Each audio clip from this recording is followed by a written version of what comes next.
શું તમને ખબર છે CRA દર વર્ષે તમે ભરેલા ટેક્સમાંથી ડોલર્સ રિફંડ આપવા માટે તૈયાર હોય છે, પરંતુ મોટાભાગના લોકો આ ડોલર્સને લેતા જ નથી. ચાલો એક એક્ઝામ્પલ બતાવું. મારો એક ક્લાયન્ટ છે, નામ છે રાહુલ, એજ 35 અને યરલી સેલેરી એપ્રોક્સિમેટલી $100,000. પહેલા એ RRSP ને સિરિયસલી નહોતો લેતો. પછી અમે બંનેએ એક સિમ્પલ પ્લાન બનાવ્યો. એવરી વીક $250 એને RRSP માં ઇન્વેસ્ટ કરવાનું સ્ટાર્ટ કર્યું. યરલી એપ્રોક્સિમેટલી $13,000 અને આ કન્ટ્રીબ્યુશનથી એને દર વર્ષે લગભગ $4,000 નું ટેક્સ રિફંડ મળતું હતું.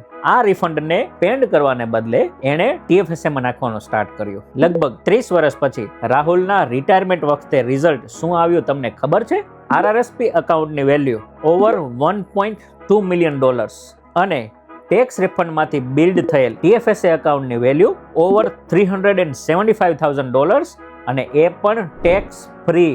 રાહુલે આ રિટાયરમેન્ટ કોર્પસ સિસ્ટમને સમજીને બનાવ્યું. તો ફ્રેન્ડ્સ, પ્રોબ્લેમ ડોલર્સમાં નથી, પ્રોબ્લેમ સિસ્ટમને ના સમજવી એમાં છે. જો તમે પણ સેલેરાઇડ એમ્પ્લોયી છો અને પોતાના ટેક્સ રિફંડને મેક્સિમાઇઝ કરવા માંગો છો તો પેજને ફટાફટથી ફોલો કરી દેજો અને કોમેન્ટ કરો રિફંડ. હું તમને પર્સનલી ગાઈડ કરીશ.